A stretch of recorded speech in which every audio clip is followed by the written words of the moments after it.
mahirap po yung naging sitwasyon ko noon at ang hirap po mag-move on sa ganong sitwasyon.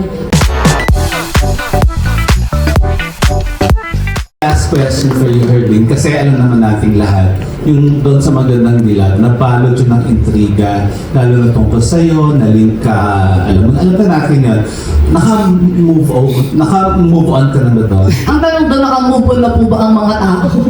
Kasi parang sa akin, parang ever since na pumutok po yung issue na yun sa akin, parang okay, kasi parang hindi naman daw po yun mawawala eh.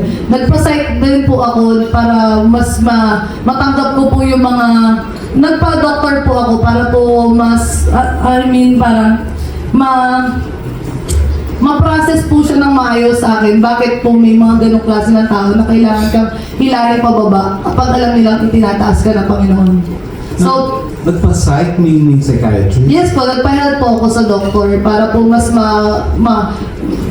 matanggap ko yung mga sinasabi sa akin ng mga tao kasi ma-overcome ko po lahat. Mabigat po na paratang sa akin. Kaya parang hindi ko po siya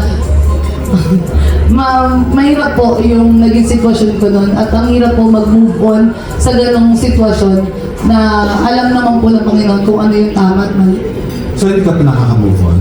Naka-move on na nga po ako. Totally? Oo. Okay. Pero ngayon dito sa... Sorry.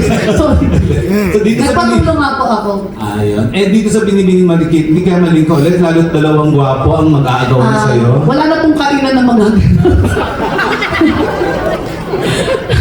Hindi kasi parang na rin naman yung pinupunta natin dito. Sabihin pa natin sabihin. Kasi dalawa sila napakagwapo pagkaagawan ka.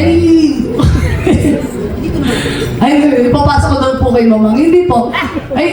Kasi hindi mo po talaga may iwasan na ma-in love talaga sa ka-partner. Kaya parang ayoko po magsalita ng tapos.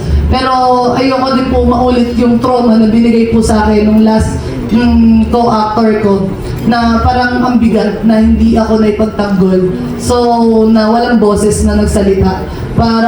Pero dito po sa Binibining Marikit, nakikita ko naman po sa kanilang dalawa na with or without issue, ipagtatanggol po nila ako. Dahil sobrang gentleman po nitong dalawang tao na to.